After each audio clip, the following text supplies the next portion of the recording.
जय जोहार। राम राम सबको खुश करने का शब्द है और जोहर शब्द समाज को जागृत और समाज में क्रांति लाने का शब्द है। परम आदरणीय इस कार्यक्रम की अध्यक्षता कर रहे किशन साई जी मीना साहब, हाड़ौती में राजनीति की अलग जगाने वाले अगर कोई नील लगा के यहाँ जो बैठे ज्यादातर लोग, अगर उनको कोई गाइड किया, किसी ने उनको राजनीति में लाकर राजनीतिक ज्ञान दिया तो आदरणीय पूर्व विधायक राम गोपाल जी जारवाल साहब। और ये तो हमारा दुर्भाग्य है कि हाड़ौती का स्नेह मिलन कार्यक्रम है, इतना बड़ा कार्यक्रम, और उसमें 2 विधायक हैं और दोनों ही पूर्व हैं। एक भाई साहब एमएलए साहब राम गोपाल जी जारवाल साहब, वो भी पूर्व विधायक हैं, और मेरे भाई ललित मीणा वो भी पूर्व विधायक है। काश हमारी किस्मत में कोई वर्तमान विधायक भी यहाँ होता, लेकिन दुर्भाग्य अभी भी हमारे अंदर चेतना नहीं है जितनी होनी चाहिए। मंच पर विराजमान पूर्व प्रधान बाबूलाल जी और अटरू के एसडीएम मेरे भाई और भाई साहब हरि सिंह जी, काशीलाल जी, बालचंद जी भाई, और सारे जो मंच में विराजमान सारे लोग, और सामने पंच पटेल, और विशेष रूप से उन माताओं को मेरा चरण स्पर्श जो पीली लुगड़ी पहन के आई है। बाकी तो ऐसा लग ही नहीं रहा कि तुम मीणिया हो, क्योंकि नुक्ता पानी बाकी सारी चीजों की बातें काफी लंबी चौड़ी हो गई, और नुक्ता प्रथा अब इतनी सीरियस कंडीशन में भी नहीं है जितना हम उस पर जोर दें, क्योंकि ज्यादातर गांव में डीआईजी साहब हाड़ौती में नुक्ता बंद है तो गिनती के करते हैं, वो भी काउंटेड करते हैं, क्योंकि 2 प्रथाएं बुरी थी।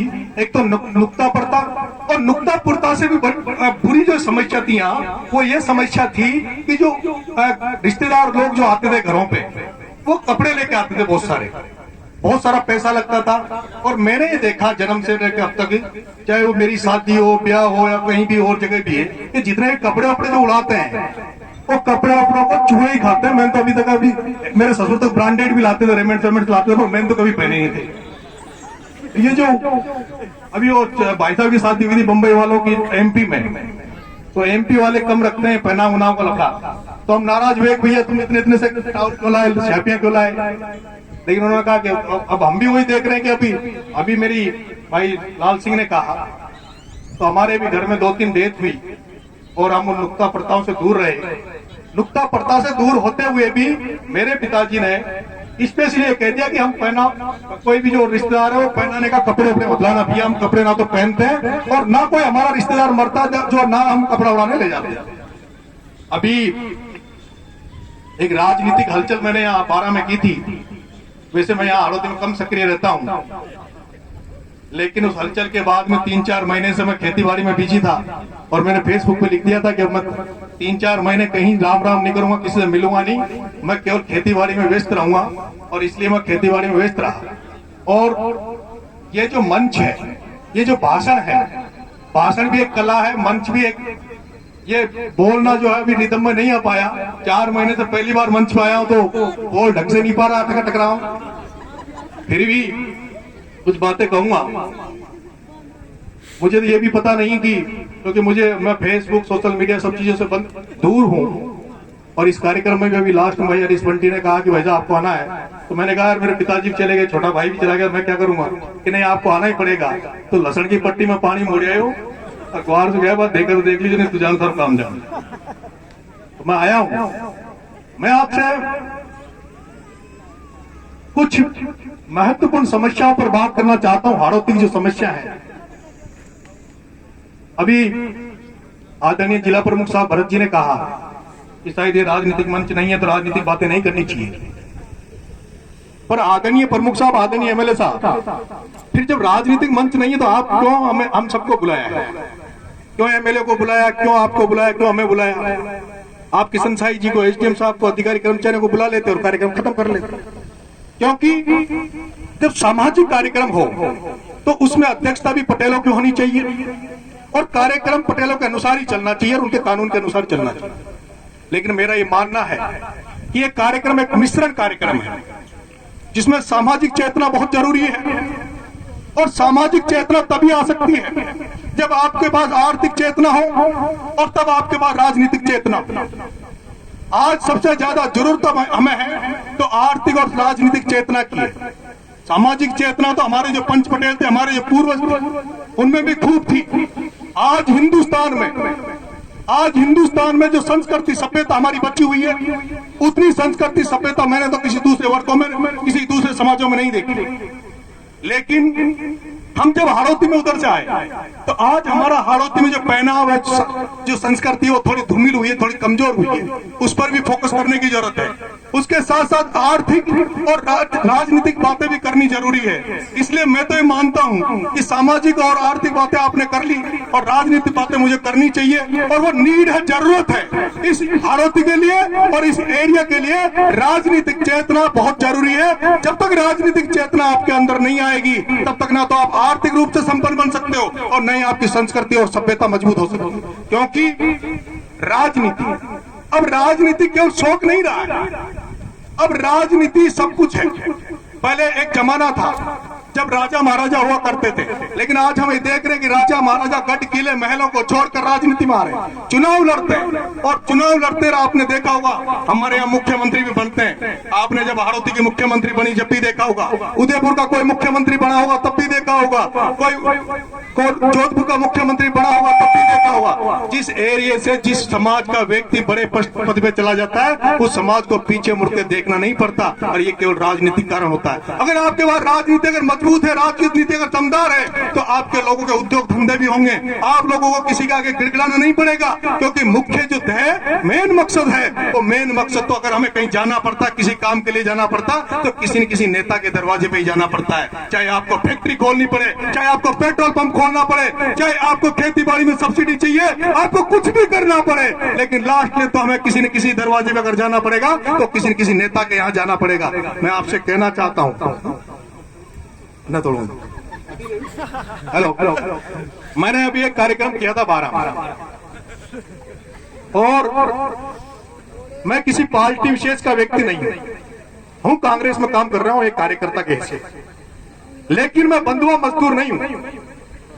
क्योंकि इससे पहले मेरा जन्मजात में कांग्रेस ही था, एनएसयूआई में पैदा हुआ, जन्म घर में कांग्रेस में पैदा हुआ। लेकिन जब जब मेरे समाज पर, जब जब मुझे ऐसा लगा कि मेरा समाज संकट में, मेरे लोग संकट में और मुझे बगावत करनी चाहिए, तब तब मैंने बगावत करी। अभी जो एक कार्यक्रम 12 में हुआ था, उसके पहले मैं एक जयपुर में बड़े नेता से मिलकर आया। उस बड़े नेता ने मेरे से कहा, क्या नरेश हाड़ौती में तो मीणा है ही नहीं? मैंने कहा साहब आपको किसने कहा? कि वो जो आपके मंत्री संतरी आते हैं वो कहते हैं कि हाड़ौती में तो मीणाओं की संख्या नहीं है। तब मैंने उनको कहा, मैंने कहा साहब हमारे यहाँ 3 जगह राजपाल 2nd नंबर पर रही। जब डॉक्टर साहब किरोड़ी लाल जी मीणा ने साहब ने पार्टी बनाई थी राजपाल, और उस पार्टी में आप सबको ये पता कि पूरे राजस्थान में उस राजपा पार्टी में केवल हमारे समाज के अलावा दूसरे समाज ने टपकी भी नहीं लगाई थी। ये कह दिया था कि तो किरोड़ी लाल की पार्टी है तो मीणाओं की पार्टी। तब मैंने उन नेताओं से कहा, मैं साहब उस राजपा में हमारे यहाँ 3 जगह हम सेकंड रहे। हम पीपलदा में सेकंड रहे, हम छबड़ा में सेकंड रहे और हम खानपुर में सेकंड रहे।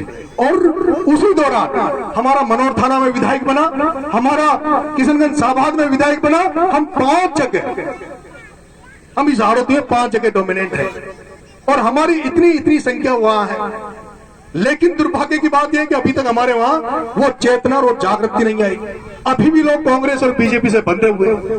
और आपको कहना चाहता हूं कि जितने मीणा का नाम सुने ना आप, रमेश मीणो, मुरारी मीणो और रामकेश मीणो, ये जितना भी एमएलए बन रहे अपना, ये कांग्रेस बीजेपी से बनना है। मारा भाई नहीं सोचता ना कांग्रेस बीजेपी से बने।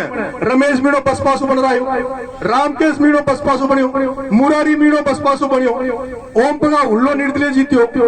जिन्होंने ताकत दिखाई, जिन्होंने दमखम दिखाए, जिनके साथ समाज खड़ा रहा, वो निर्दलीय जीत के आए और दूसरी पार्टियों से जीत के आए। और बाद में कांग्रेस बीजेपी ने ये 5 बजे पूंछ हिलाते हिलाते उनको वोट चली गई और पूंछ हिला रहा टिकट भी देवा लाके 5 पार्टी में। जब तक आप दम नहीं दिखाओगे, जब तक आप दमखम नहीं दिखाओगे, जब तक आप पार्टियों के बंधुआ मजदूर रहोगे, तो आपका भला नहीं होने वाला है। फिर मैं यहाँ आ गया साहब, कार्यक्रम किया। मैंने शुरू से ही देखा था। अभी मैं आदरणीय एमएलए साहब रामगोपाल जी झारवाल साहब के गांव गया था और इंटरव्यू लेने गया। वो इंटरव्यू में अभी थोड़ा खेतीबाड़ी में बिजी हो गया, मैं उसको एडिट करके वो वीडियो पे सोशल मीडिया पे डालूंगा। और शायद लोग कहते हैं मैंने कि झरवाल साहब, काला बादल जी, बाकी लोग उस इंटरव्यू में उन्होंने सबका जिक्र किया है और इन्होंने बहुत सारी चीजें बताई है कि जब हाड़ौती में किसान कम्युनिटी का व्यक्ति कोई भी राजनीति में जब आता है तो सारे लोग मिलकर उसको मारते हैं। केवल मीणा का नहीं है सवाल, चाहे वो धाकर हो, शिवनारायण जी नागर को घर बिठा दिया, ये ललित अपने अंताना था एक चतुर्भुज नागर, उनको घर बिठा दिया। अभी प्रहलाद गुंजल नेतागिरी कर रहा है, किसान का बेटा है कोटा में, उसकी हालत हम जब जानते हैं। उसके अलावा रामनाथ जी मीणा साहब की हालत आप सब जानते हो, हम सब जानते हैं, मंच वाले ज्यादा अच्छी तरह जानते हैं कि रामनाथ जी मीणा किस तरह से संघर्ष करके इस हाड़ौती की राजनीति में जिंदा है। कैलाश जी मीणा साहब मनोर थाना में थे, उनकी हालत आप जानते हो कि सातों जात ने इकट्ठा होके और यहाँ जो बैठे हैं यही प्रमोद जैन भाई जो कांग्रेस का ठेकेदार है, ये जो प्रमोद जैन भाई जो कांग्रेस का ठेकेदार है, इसने सब जातियों को लामबंद करके उस कैलाश मीणा को वहां चुनाव हराने गए। तो ये लोग, ये आपका वो क्या बोलते हैं, बल्लू भैया, वो बल्लू भैया है। अरे बानिया को छोड़ो ना, मासूम बड़ो लड़ाई में लड़ सके 20 साल में ज्यादा जैन पैसों के अलावा इस भाया की शक्ल देखी तुमने? भाया की शक्ल मेरे से अच्छी नहीं है, मेरे से अच्छा बोल नहीं सकता, ठीक है, लेकिन अब पैसे वाला भैया है, पैसे का भैया है। लेकिन मैं आपसे कहना चाहता हूं कि जैसे मैं आंदोलन करके आया, जेल गया, तो लोगों ने कहा कब तो भाया ने डंडा पड़ा दिया, छान हो गयो। हाड़ौती के लोग तो ऐसे ही बेचारे, अरे आप भाया ने इलाज कर दो तो ठंडे हो गयो, तो चुप हो गयो। मैं नरेश मीणा हूं, मैं ठंडे वाले होने वाला नहीं हूं। मैंने तो 12 की धरती पे कहा कि भाया और जो तुम राज कर रहे हो, एक बार बीजेपी, एक बार कांग्रेस, एक बार बल्लू भैया, एक बार प्रमोद जैन भाया। आदरणीय किशन साहब जी से मेरा इंट्रोडक्शन हुआ था एक बार, और इंट्रोडक्शन कहाँ हुआ आपको बता देना चाहता हूं। ये बेटे चंपालाल जी मीणा, इनकी जमीन थी किशनगंज शाहबाद में, और प्रमोद जैन भाया और प्रताप सिंह सिंघवी ने जेसीबी लेके 500 पुलिस के अफसर लेके उस जमीन को हकवाने भेज दिया था। दोस्तों, एक मीणा इतनी जमीन कैसे कर रहा है? एक मीणा पेट्रोल पंप का मालिक कैसे हो गया? एक मीणा इतना पैसे वाला कैसे हो गया? इनका इलाज करने के लिए भाया और बल्लू ने दोनों ने मिलकर इंतजाम करके वहां भेज दिया था, और लास्ट में हम लोग वहां बंदूकें ले लेके खड़े हुए। और ये वो किशन साहब मीणा है, वो अधिकारी है जो वो मर्द अधिकारी हाड़ौती में आया जिसने कहा कलेक्टर नवीन जैन कलेक्टर को कि कलेक्टर साहब अगर यहाँ पर आदेश दो गोली चलाने का, जब तक आप आदेश नहीं दो, क्योंकि यहाँ मीणा बंदूकें लेके खड़े हैं, आप हमें आदेश दो गोली चलाने का, नहीं तो ये मीणा हमें मारेंगे। और बाद में नवीन जैन कलेक्टर, वो जैन का कलेक्टर भी साला बनिया, उस नवीन जैन कलेक्टर ने ऑर्डर वापस लिया और 2 लाख की वो किसी और के नाम खुली। आदरणीय चंपालाल जी, आदरणीय प्रमुख साहब जी, ये जो डंडा है ना, डंडे को मजबूत रहने दो, इस डंडे को कमजोर मत करो। अगर कोई डरता है तुमसे तो तुम्हारे डंडे की वजह से डरता है। तुम इतने पैसे वाले नहीं हुए, तुम राजनीति में इतने दमदार नहीं हुए, तुम्हारा तो डंडा मजबूत है। कोटड़ी पप्पा और ऐसे गाँव है जो आपके साथ खड़े हैं, ऐसे कोटड़ी पप्पा नरेश के साथ खड़ा कर दो। अगर 12 को खाली नहीं करा दूं, आनंद गर्ग को भगा नहीं दूं जमीन से, प्रमोद जैन भाई को भगा नहीं दूं, तो नाम मेरा बदल देना, लेकिन मर्दान की चाहिए, दमदारी चाहिए, और स्वाभिमान और सम्मान से जीने वाला व्यक्ति चाहिए। मैं आपसे कहना चाहता हूं मेरे भाइयों, लोगों ने कहा कि नरेश तूने भाया से लड़ लिया, मिला क्या? प्रमोद जैन भाया, तू भाया से लड़ लिया, तेरे को मिलेगा क्या? मैंने कहा कि झांसी की रानी लक्ष्मीबाई, झांसी की रानी लक्ष्मीबाई अपने महलों को, अपने किलों को, अपने गढ़ों को, अपने राजपाट को छोड़कर अंग्रेजों से लड़ी। उसको मिला क्या? उसको मौत मिली, उसको सजा मिली, मौत, उसका राजपाट चला गया। लेकिन अंग्रेजों को याद नहीं करता आज हम लक्ष्मीबाई झांसी की रानी को याद करते। महाराणा प्रताप अकबर से लड़ा, पूरे दिल्ली सल्तनत से लड़ा, और उसके बाद उसने घास की रोटी खाई, झुका नहीं, रुका नहीं, डटा नहीं, और उसने अकबर से लड़ता बर्बाद हो गया। लेकिन आज हम जितना अकबर का नाम लेते होंगे, उससे ज्यादा गर्व से महाराणा प्रताप का नाम लेते हैं। इस बारह की धरती पर जिस प्रमोद जैन भाई के खिलाफ कोई बोलता नहीं था, नरेश मीणा उसके खिलाफ बोल रहा है। मर भी जाऊंगा तो कोई परवाह नहीं है, बर्बाद हो जाऊंगा तो कोई परवाह नहीं है। लोगों को अगर आशीर्वाद मिलता रहा तो उस बनिया को इस बारह की धरती से भगा के भी रहेगा ये बेटा। और अगर राजनीति से नहीं जीता, अगर राजनीति से नहीं जीता, साम दाम दंड में, राजनीति में कहते हैं साम दाम दंड में चारों मजबूत होने चाहिए। अगर 3 कला से नहीं जीता तो लट से जीतूंगा, लेकिन उसको भगा के रहूंगा। ये मैं आपके सामने सौगंध करता हूँ, क्योंकि मेरे पिताजी भी पटेल है, वो भी डरते हैं। और यार भाइयों तो शांचे, भाइयों शांचे, अरे मैं ये भाइयों का भी कोई ना छह कहीं पानी जो यार पानी को छोड़ो छे। और बढ़ियाओं में कितनी तम होती है आप अच्छी तरह जानते हो। मैं आपसे कहना चाहता हूँ, मैं टॉपिक पे आता हूँ, बात पे आता हूँ। हाड़ोती में आपको सबसे पहले ये तय करना होगा कि आपकी संख्या कितनी है। हाड़ोती आपको यही पता नहीं है कि आपकी संख्या कितनी है। जितनी सवाई माधोपुर करौली दौसा में मीणा है, उतनी संख्या आपकी है, उतनी संख्या आपकी है। आपको संख्या बल का पता नहीं। मेरे पीपलदा इटावा के भाई कहते थे कि भाई साहब प्रहलाद गुंजल जब एमएलए था ना, और प्रहलाद गुंजल जब एमएलए नहीं भी है, तब भी गुजर जो दूध बेचवा हो कोटा में, वो हेलमेट न लगाओ, पुलिस की औकात कोई ना जो उनको हाथ दे दे। मन के एक बार नरेश ही बना दे, फिर देखिए मजा। फिर तुम करना रात थर्मल अडानी आपका कवाई का प्लांट, आप कहते हो आर्थिक रूप से कवाई के प्लांट पे लाखों रुपए की रोज रात बिकती है दोस्तों, लाखों रुपए करोड़ों रुपए कमा रहे हैं, लेकिन आपका एक भी आदमी नहीं कमा रहे। छबड़ा में आपके एरिया में थर्मल है, 1 रुपया आप नहीं कमा रहे। और जब मैं अटरू जेल में गया दोस्तों भी, तो मुझे आधी जेल मीणाओं से भरी मिली। कितनी जेल? आधी जेल। मैंने कहा भैया हो क्या रहा है, तुम कैसे क्या? उनमें से भी आधे लोग निर्दोष। आधी जेल मीणाओं से भरी हुई, उसमें से आधे लोग निर्दोष। ना अफीम पकड़ी एक के पास, नाम लिए 5 के और धर दिया 5 को, 4 ने 5-5, 10-10 लाख रुपए दे दिए, उनको छोड़ दिया। मना कारण क्या है? हिसाब कोई नेता ही कोई न मांगे। मनी नेता है ना चंपालाल जी से, बाबूलाल जी से बचे, वो तो थोड़ा दिन तो गर्म होया जा, और पाचा ठंडा हो गया। मैंने पीछे ठंडे क्यों हो गए? तुम में दम नहीं होगी, इन्हें समाज में तो करी दम। पर बात यह है कि हम अभी सक्षम भी नहीं है। हम जिन लोगों से लड़ना चाहते हैं उनसे लड़ने के लिए हमें आत्मबल नहीं है, और उसके बाद में हमारे पास साधन और संसाधनों की कमी है।